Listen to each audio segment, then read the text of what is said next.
Good evening, everyone. This is Theatrical Garbage. This is our director series. Got the director Ridley Scott. Ridley Scott, A History of Cinema. In the pantheon of cinematic visionaries, few names loom as large as that of Ridley Scott.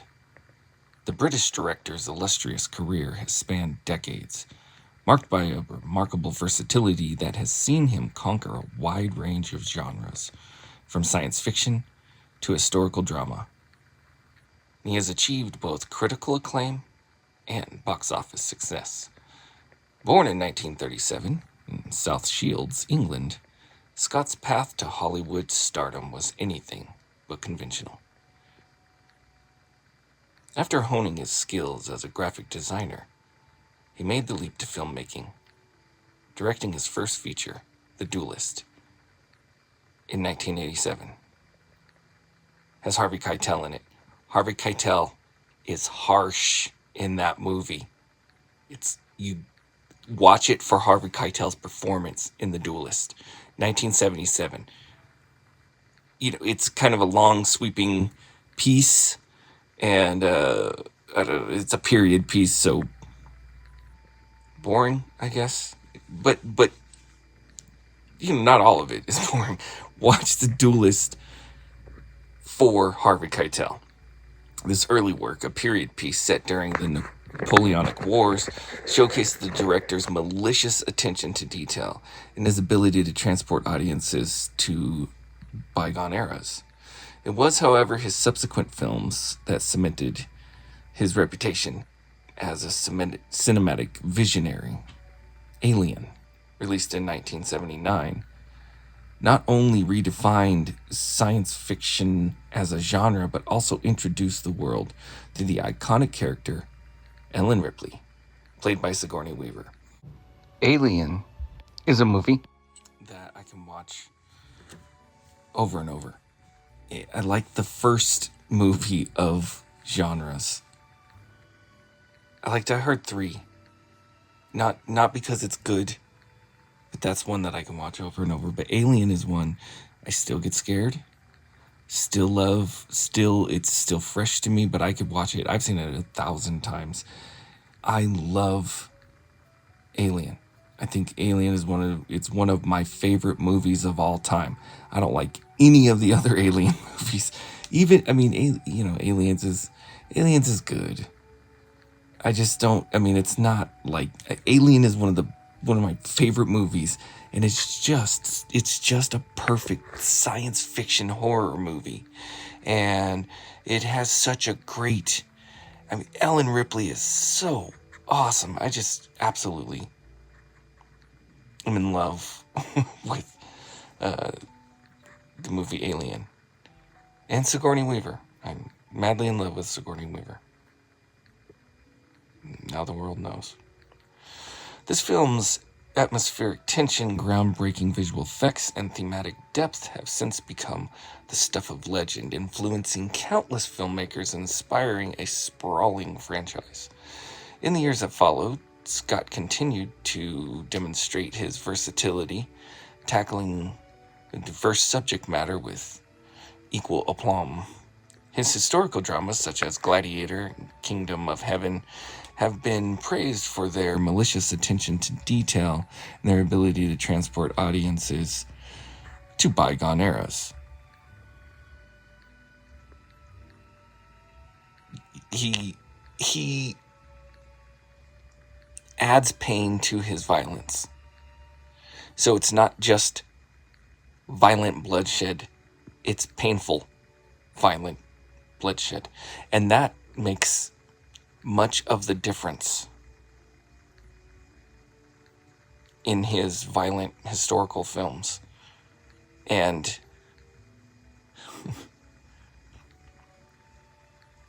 in that detail is so grotesque that it sticks with us, that detail of pain. You can have bloodshed all over. You have bullets flying in your movie all over, everywhere. People dying. But when you close up on the pain, then then you are wrapped in the world. Are you not entertained? Ridley Scott's forays into the realm of science fiction, including Blade Runner and Prometheus, have showcased his remarkable talent for world building and his willingness to tackle complex philosophical questions. Yet, Scott's impact on cinema extends far beyond his individual films. What's my favorite thing on CinemaSins is they say they learn from the Prometheus school of running away from things, which means they don't zigzag, they don't go side to side, they just run in a straight line as the donut rolls over you. CinemaSins is the best show ever. And so is Ryan George, Pitch Meeting. Of course, Matt Pat over there in Film Theory. And you gotta love Eric Voss, rock stars, and Ryan Airy, Screen Chris. You see what I'm doing? Because I don't. Let's get back to Ridley Scott. Throughout his career, he has consistently demonstrated a keen understanding of audience preferences and a talent for crafting commercially successful projects. Blockbusters like The Martian and House of Gucci have not only captivated audiences, but have also solidified his reputation as a master of the cinematic craft. And then there's films like 1492. Had a real chance there, buddy. Columbus was a dick. And that is not portrayed to my satisfaction in 1492. Ridley Scott, get it together. As we delve into the life and legacy of Ridley Scott, we are presented with a multifaceted portrait of a director whose influences on the world even echoes in the film's legendary notoriety that he has made. What a terrible sentence. What you do in life echoes in eternity. Ridley Scott, he made G.I. Jane. Will Smith will be remembered for that movie only. And he wasn't even in it. You see where I'm going? Okay. Ridley Scott's filmography is a cinematic tapestry of sweeping landscapes and disconnected emotional imagery. Ridley Scott's cinematic journey has been nothing short of remarkable, a testament to his unparalleled talent and his ability to captivate audiences across a wide range of genres. From his early forays into science fiction to his acclaimed historical dramas, his commercially successful blockbusters dot his map of talent, pure talent. I mean, they say he's a one guy runs the show, and I could not do that. I would not. I guess I try from time to time, but he runs the show. He knows what he wants. He knows what the scene should look like, what he wants it to look like. He wants everyone to listen to that. One of the most striking aspects of Scott's body of work is in the way in which he has consistently grouped his films into distinct categories, each reflecting his unique creative vision and his unwavering commitment to the art of storytelling. In the realm of critical acclaim, Scott's films consistently set a high bar. Blade Runner, 1982 science fiction masterpiece. Blade Runner for me is this sort of afternoon. I have nowhere to go, nothing to do. Maybe it's too hot, maybe it's too cold, maybe it's raining, maybe I am tired of the world outside. I feel like I'm a robot, disconnected. So I go inside and order a pizza. Sit down and watch Blade Runner. I like them both. I like the new one and the old one.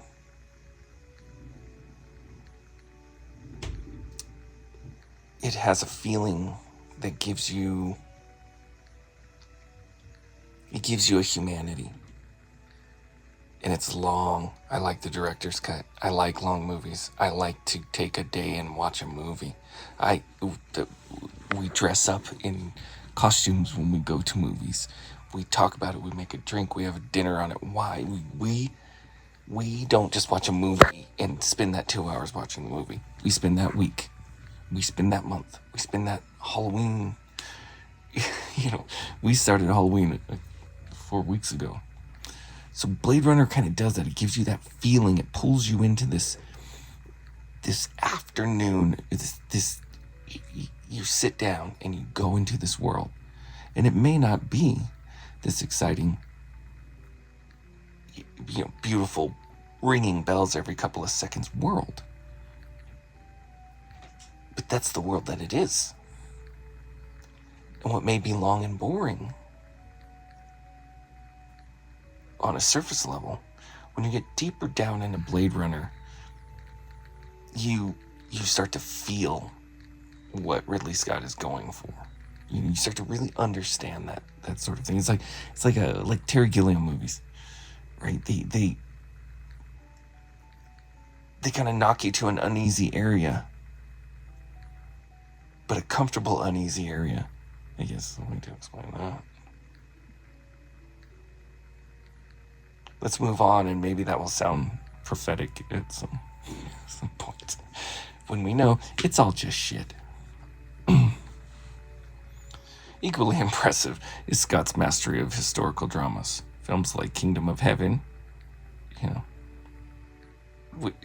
Kingdom of Heaven should have been the best freaking movie ever.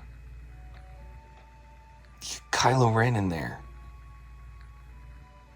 But it's just kind of vicious and dirty. It's almost too historical. It's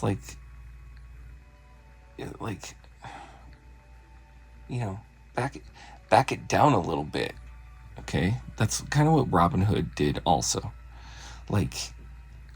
Some of the fun of Robin Hood is the silliness of Robin Hood. Right? You robbing rich people to give it to poor people. Then those poor people are rich people, so now you gotta rob them. And then who do you give the money to? That's how it all ends up in Congress. But the silliness of Robin Hood, I think, is what Ridley Scott's Robin Hood is. I don't think it, I know it. The silliness is what it's lacking, right? Oodalolly. Let's get some silliness in your Robin Hood. Let's have some fun with Robin Hood. That's, the only reason to rob someone is because it's fun. Or I guess, if you need bread to feed your family, like in Les Miserables. Never rob anyone. And unless you're Robin Hood.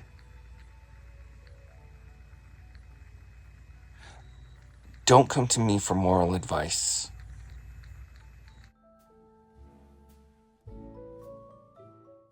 The remarkable filmography of Ridley Scott showcases his ability to seamlessly transition between genres, from the groundbreaking science fiction movies of Alien and Blade Runner to the sweeping historical epics of Gladiator and Kingdom of Heaven, to films you forgot that he made like Thelma and Louise, and G.I. Jane, his films have not only captivated audiences, but have also left an indelible mark on the heart of cinematic storytelling.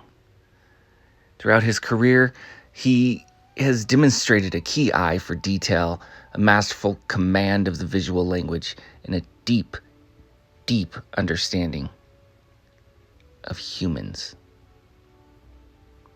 His films have garnered numerous accolades, head-shaking bewilderment, and even Academy Awards. I urge you, take time to delve into the works of Ridley Scott, and you will see that it truly is what we do in life that echoes in eternity.